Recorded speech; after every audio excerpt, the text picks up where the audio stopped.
À ceux qui nous regardent avec haine, méchanceté, parfois incompréhension aussi, c'est pas grave.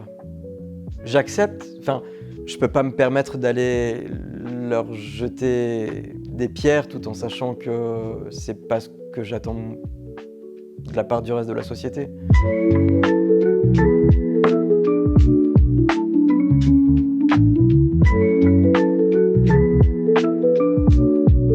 Alors moi c'est Mathieu, j'ai 39 ans, j'habite en Valais avec mon mari Thomas depuis 5 ans maintenant et on est les heureux papas de Nathanaël qui est né d'une GPA fin 2023 au Mexique.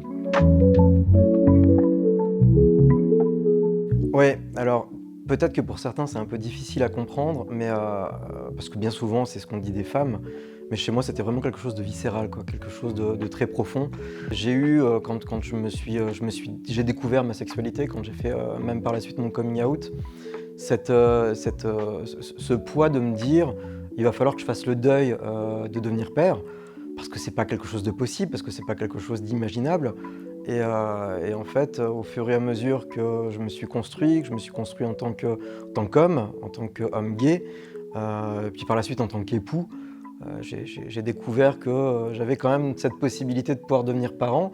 Il y avait plusieurs opportunités, mais approchant méchamment de la quarantaine, il fallait que nous choisissions celle qui était la meilleure pour pouvoir concrétiser ce désir de parentalité.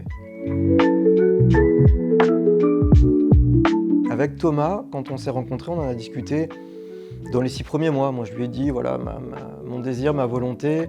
Je sentais que c'était quelque chose de partagé chez lui. On s'est construit d'abord en tant que couple, en tant qu'unité, unité de notre propre famille à deux. Et après, ça s'est accéléré très très vite. On y pensait, on en avait déjà discuté maintes et maintes fois pendant des discussions de famille. On avait fait quelques petites recherches sur internet, sur des groupes d'homoparentalité sur les réseaux sociaux. Mais on avait cette crainte, alors déjà cette crainte du pavé excès, c'est quelque chose quand même de complexe. Il y a plusieurs pays dans lesquels ça peut se faire. En Suisse, il faut quand même rappeler que c'est quelque chose d'illégal. Et puis, on voulait aussi quelque chose d'éthique. On ne voulait pas non plus en arriver dans la marchandisation du corps de la femme. Pas que ce soit comme des histoires sordides qu'on a pu entendre sur les GPA en Ukraine. Donc au début, on s'est posé maintes et maintes questions. Et quand on a trouvé le bon pays, le bon partenaire, on s'est dit allez, vamos, on y va.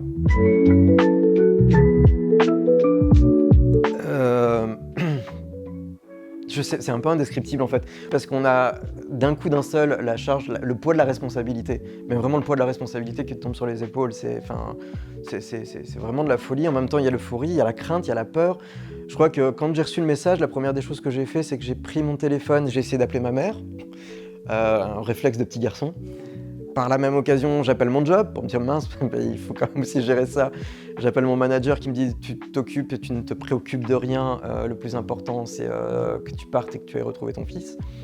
Quand j'ai eu ma mère, ma mère m'a mis une gifle verbale en disant maintenant stop, ça y est, t'es papa, donc on arrête de pleurer, on s'assied, on récupère ses esprits et tout va bien se passer. Une maman, c'est ce qu'on pense, c'est un petit peu inconscient, mais quand elle est enceinte, elle est déjà maman.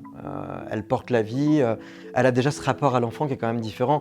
Un père devient, à mon sens, encore une fois, réellement père le jour où il y a la connexion qui se fait avec son enfant. Et même si tu as beau mettre la main sur un ventre, ou ce contact physique, ce premier regard, c'est ça qui te fait devenir père.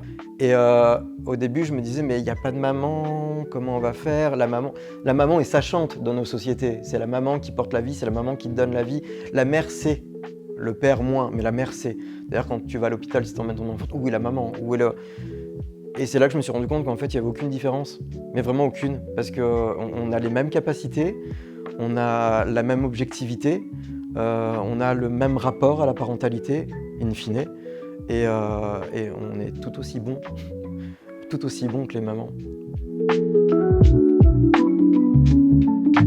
On n'est pas on n'est pas la même, la même famille qu'une famille hétérosexuelle. Et on le sera jamais. On le sera jamais face aux administrations. On le sera jamais face aux regards posés dans la rue, ou quand on fait nos achats, ou quand on part en vacances, ou quand on va chez le pédiatre. Quand on va chez le pédiatre à deux, voilà, c'est deux papas et un enfant. À ceux qui nous regardent avec haine, méchanceté, parfois incompréhension aussi, c'est pas grave.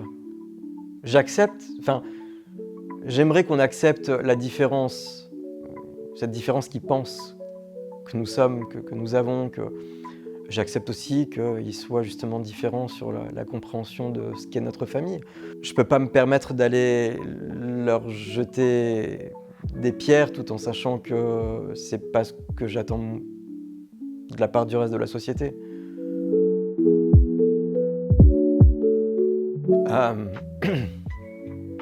Je pense qu'il va falloir quand même un petit peu de force. On espère t'avoir donné toutes les armes possibles pour t'aider à tout ça, pour t'aider à faire entendre et à faire comprendre qui tu es, d'où tu viens, et qu'en somme, il n'y a pas tant de différence avec les autres enfants que tu vas côtoyer, avec lesquels tu vas vivre, avec lesquels tu iras à l'école, mais sois certain que tu ne manqueras de rien et que la famille, dans le sens le plus large qui soit, sera à tes côtés pour t'épauler dans les plus beaux, les moments un petit peu plus difficiles, un peu plus complexes à vivre. Mais et un grand merci aussi, quoi.